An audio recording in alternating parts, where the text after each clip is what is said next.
નમસ્કાર મિત્રો, તમે જોઈ રહ્યા છો નેવિક્સ ન્યૂઝ, જેઓ માત્ર ન્યૂઝ નહીં પણ સત્ય, સમાજ અને સંસ્કારની વાત થાય છે.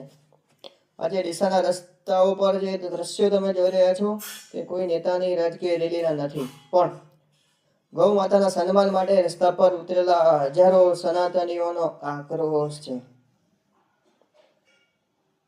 ડીસામાં અચાનક હજારો લોકો કેમ એકઠા થયા? શું છે આખો મામલો? તો સાંભળો. ગૌ માતાને રાષ્ટ્રમાતાનો દરજ્જો અપાવવા અને તેમની સુરક્ષા માટે અમે લોકો ખુદ મેદાનમાં આવ્યા છે.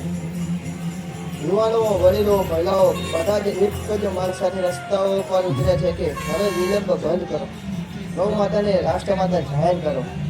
પણ સૌથી મોટો કટાક્ષ એ છે કે ચૂંટણીમાં ગાયના નામે વોટ માંગનારા કેટલાક રાજકીય પક્ષો આજે આ ગૌ ભક્તોની ભીડમાં ક્યાંક ગાયબ છે.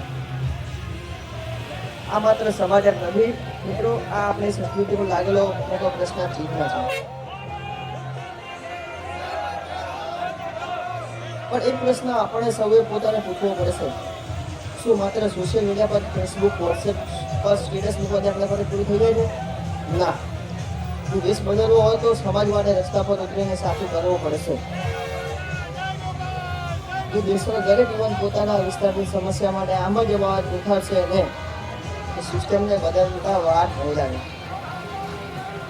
નેવિક્સ ન્યૂઝ પર અમે માત્ર ન્યૂઝ નહીં બતાવીએ, પણ એવા મુદ્દાઓ લાવીશું જે તમારી અંદર જાગૃતિ અને હિંમત લાવે. જો તમે પણ જનતાનો સાચો અવાજ સાંભળવા માંગો છો તો અત્યારે જ ચેનલને સબસ્ક્રાઇબ કરો, કારણ